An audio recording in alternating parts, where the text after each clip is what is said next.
mean to interrupt you, sir. I don't mean to interrupt you, sir, but the president has formally been impeached in the House of Representatives, 217 votes with what you needed. He's now, they've gotten that much at the very least, and a number of votes to come, including talk that we could get anywhere from a half dozen to, when all is said and done, maybe up to 10 to 12 Republicans. Your thoughts on the number of Republicans who are part of this and agree with this, Congressman? Well, as I look at the board, it's now 9 Republicans out of the 222. I've been saying between 5 and 10. I got a staffer that tells me it's going to get beyond 10, and I'm going to see if he has to buy me an ice cream cone. Well, it's now at 10. Finally, the president today put out a statement denouncing violence, doesn't want to see violence, doesn't want to see any problems for the inauguration. What do you think of those remarks to sort of tamp things down? Well, I don't think anybody takes this president's remarks seriously. He has not said anything in the last several weeks that been anything akin to the truth. And he's very seldom told the truth since he's been in office. So I don't pay any attention to what the president says.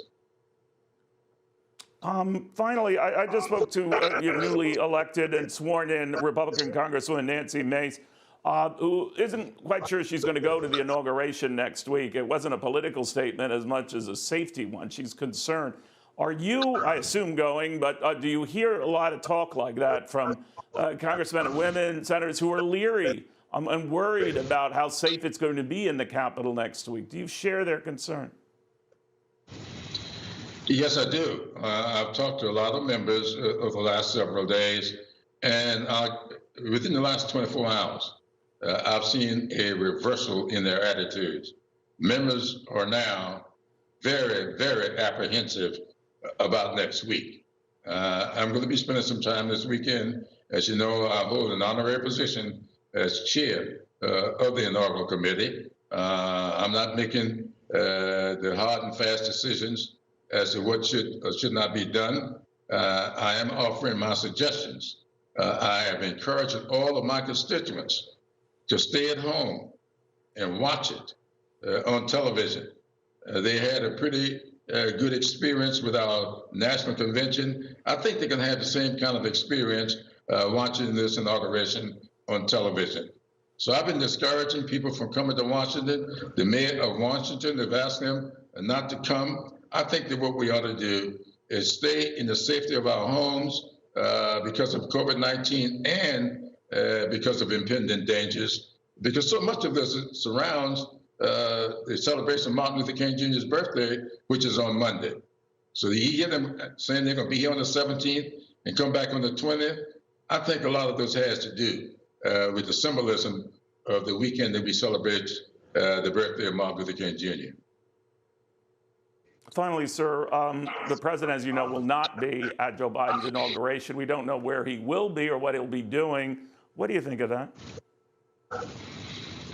Well, I think that that is indicative of who and what this president has been since he's been in office. He has very little respect for the noble traditions that have kept this country together. If you just think about what we were doing last Wednesday, we were really formalizing an effort to get beyond an election. As you know, these elections are certified in the states and the one territory of Puerto Rico, and they come up here in mahogany boxes. We go through a ceremony on the floor of the House of Representatives. It's basically ceremonial. We are actually counting up the votes from each state. They've already been tallied at the state levels. And then what we try to do is that this is an effort of letting the whole world see what the transfer of power look like.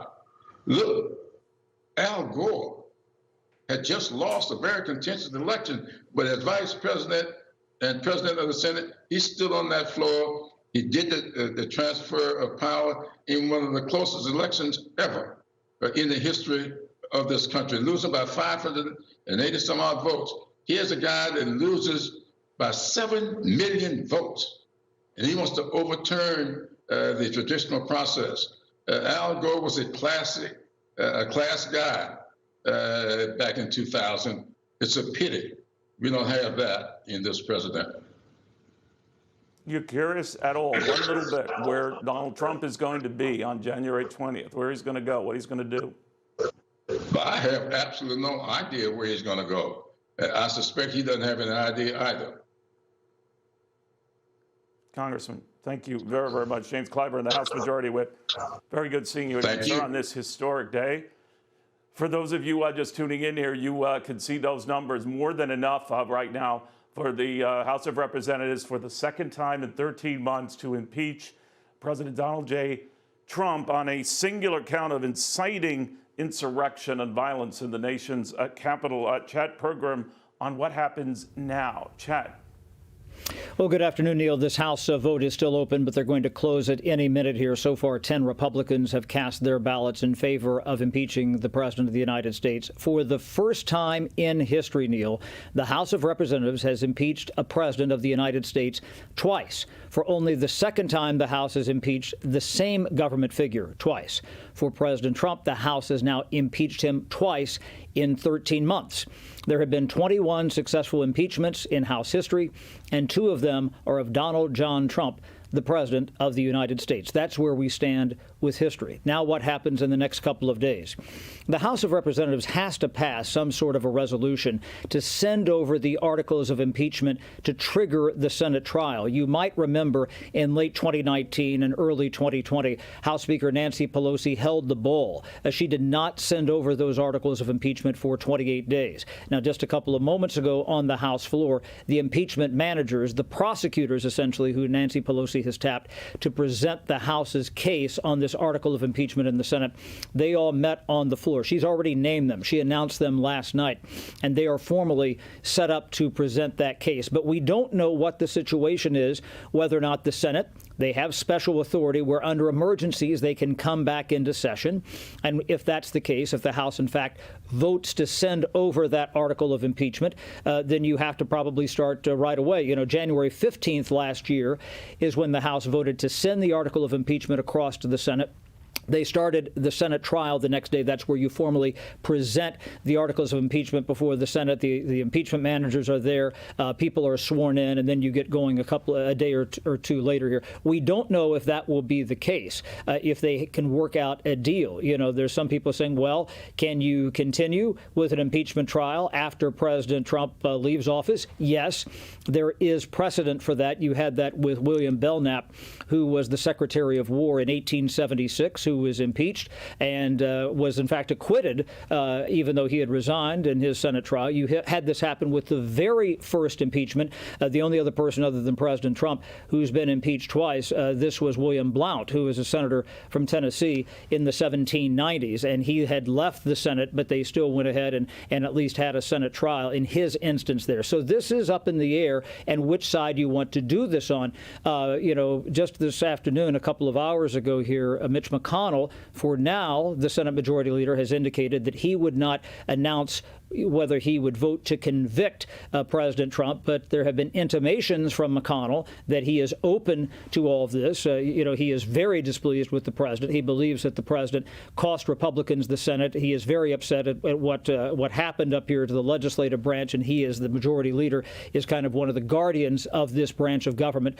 He thinks that maybe the president, you know, this was a bridge too far, and so he seems to be open to that process. But keep in mind that it takes 2/3 a supermajority to convict. Now, earlier, I know you were talking with Brett Baer about what could happen to President Trump later. You know, you have to pass some sort of a resolution often after you've convicted somebody in the Senate to make sure that they don't hold public office. It talks about this in the Constitution. It's there. But I'll give you an example where they didn't do kind of this auxiliary motion in the Senate. In the case of Alcee Hastings, the Democratic congressman from Florida, that tells you enough right there. He has been a member of the House of Representatives since 1993. He was impeached and convicted and removed from the federal judge as in an impeachment trial in the Senate in 1989. They didn't do that secondary resolution, and that's why Alcee Hastings is a member of the House of Representatives and has been for almost 30 years now. So that's something to look at.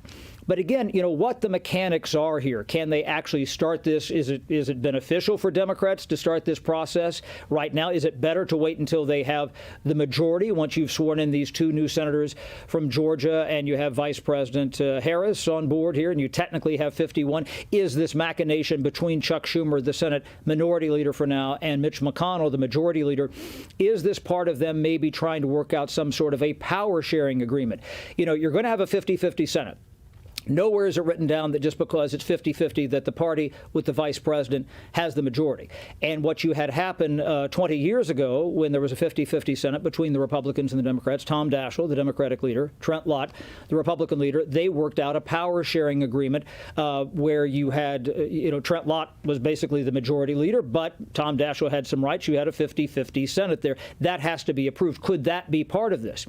And, let's just say they agreed to say, OK, let's go ahead. Let's have emergency authority. Let's start this trial under the Senate rules. And we saw this happen with the Senate rules in the impeachment trial last time around. You meet every day except Sunday at 1 o'clock. The Chief Justice presides. There's some question whether or not this continues past when President Trump's term, whether or not John Roberts, the Chief Justice of the United States, would preside. We've had the President pro tem, the most senior member of the majority party, preside over other impeachment trials of lower figures. We had that with a couple of federal judges in 2009 and 2010. So there are some tremendous questions right now about how they proceed. But make note of this. There were 10 Republicans who so far have voted, for impeachment here. I was told that it was going to be somewhere between about 5 and probably 20, so we're somewhere in the middle here. We've had a couple of members come on board that we didn't know last night. Pete Meyer, who is a Republican freshman from Michigan, has voted to impeach. You also had Anthony Gonzalez, a Republican congressman from Ohio, who voted to impeach. Those are some of the new ones today. Dan Newhouse from Washington State. So, that kind of tells you that this is a bipartisan impeachment. Neil? So if it never did get to the Senate, and that's an uphill climb, I get that. I could see a Lisa Murkowski voting for impeachment, a Mitt Romney, a Ben Sasse, maybe a Mitch McConnell, that if you buy some of these reports of conversations he's had, that he supported what the Democrats are doing in the House, but you'd still need about 13 more. Is that doable? That's right. Neil, let me just interrupt you for 1 second. I'll answer your question, but it sounds like they are just about to close the vote. Nancy Pelosi is in the chair here, and she's going to announce the vote total. She's just asking right now if there's anybody else who wants to vote here. So right now, 231 yeas, 197 nays, 5 members have not voted. And remember that they can vote by proxy. So let's listen here for a minute.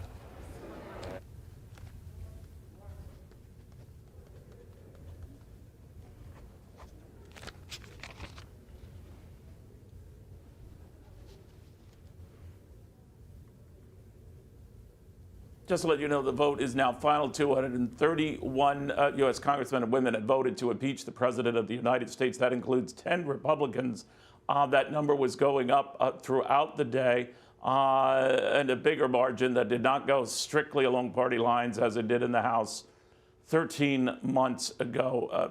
They're calling this over now as this now moves to the United States Senate. The timing is the issue here.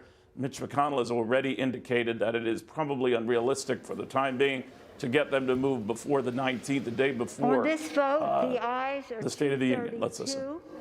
The nays are 197.